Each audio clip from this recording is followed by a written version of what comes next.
Matrix down. Car towed. I think it's something fuel related.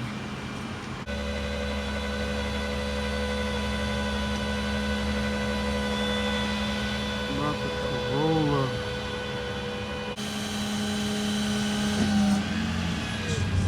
Y me dice, oh, ¿quieres ese SAI? Le digo, no, no quiero ese SAI, nomás quiero el dinero que me toca. What is up, everyone? This is Too Slow, aka Seabus, and today we're going to be working on my dad's 1ZZFE Toyota Matrix XR.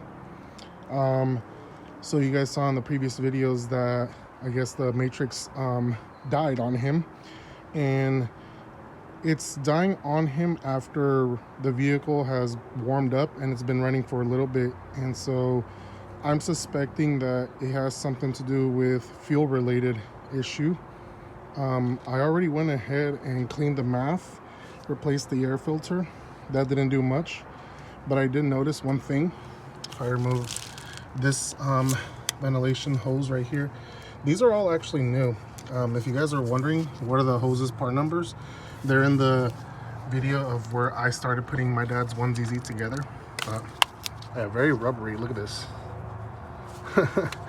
But I'm suspecting that the seals on this injector are no good. So I'm thinking that the 1ZZ fuel injector is just leaking everywhere, and it's causing the engine to not idle correctly.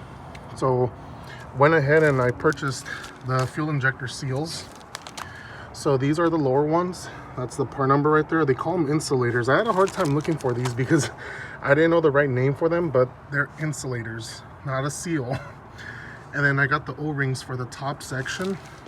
You know, as the part number, I ordered 20 of those because Toyota Part Seal will only sell you them in sets of 10. And I figured I might as well just replace the seals on all my Toyotas. So, and I also went ahead and purchased seals for like my other Toyotas. This is for the XRS. This is for the yellow 2ZZ injectors, or should I say the blue injectors for the Corolla XRS. So that's going to be a video for another day because I do have a misfire on my Corolla. So we're going to go ahead and check out these injectors. Hopefully the injector itself is not bad because I don't have spare injectors right now. So we're going to kind of play around with it and see if I could get it to idle correctly, because I only had it on for like maybe 5 minutes and it started idling bad. So hopefully this works, and let's go ahead and dive right into this. So we're going to go ahead and remove the fuel rail. You got 1, 12, and 2 right here. And then we have, I believe, this 10 right here. And the wiring harness is kind of in the way, so I'm gonna play with it a little bit and see if I could get it off without damaging anything. And we're gonna inspect the injectors.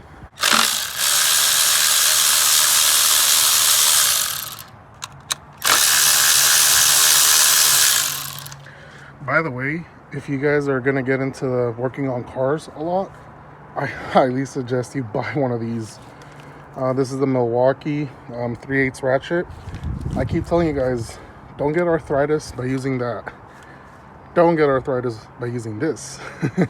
This thing is great. It's amazing. This is one of the tools I wish I would have gotten earlier in my automotive career, but I didn't. So now I'm telling you guys, if you guys are gonna be wrenching, highly suggest this tool. I may have found our issue, guys.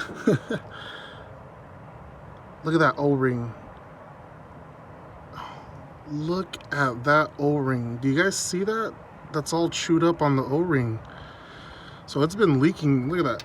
You can see all the gas all over the place, like all right here. This injector was the one that was leaking. So it's a good thing we're gonna replace the O-ring. The other ones look really, really clean compared to that one. Here's cylinder 3, cylinder number 2, and cylinder number 1. Yeah, number 1 looks a little bit on the dirty side, but we're gonna go ahead and clean this up. And as I said, we're gonna replace all the injector seals and O-rings or vibe dampeners. You can see this one looks like it's been kind of dirty. It's on the dirty side, so good thing I'm gonna replace that one. And these look fine, but hopefully that fixes my dad's issue. If not, then then I guess you guys will see a following episode. I did order a Denso fuel pump just in case it is the fuel pump going out, because this vehicle does have 250,000 miles already. 1ZZ only has about 100,000, because I did replace this one after my dad crashed it and they ran it without coolant, locking up the engine. So that's a thing. But yeah, let's go ahead and get these replaced, because I'm gonna lose sunlight here quickly. Learn from my mistakes, people. You need to carefully put these fuel injectors on, very, very carefully, because this is gonna happen to them. Look at that, it's all chewed up. Fuck yeah, I'm glad we found the issue. So I got the 4 fuel injectors, O-rings replaced, and vibrators replaced, or dampeners, whatever they're called. They're the old ones. So hopefully this fixes the issue. I already went ahead and cleaned up as best as I could where they go. So let's put this back in. Give you guys like a little update. The car does run and drive and it does idle, but it's having a harder time starting up.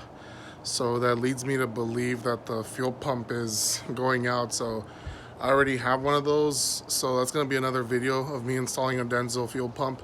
So just stay tuned for that. I don't know why this Matrix all of a sudden just started giving me a lot of issues after I made that video of is the Matrix really reliable? But in all honesty, it's still a pretty damn reliable vehicle. It's just, it has 250,000 miles and it's, you know, wear and tear items. So it is what it is, and we'll go from there. And hopefully you guys enjoyed the video. Make sure to like, comment, subscribe, hit that bell notification button, share the video, and thanks for following, guys.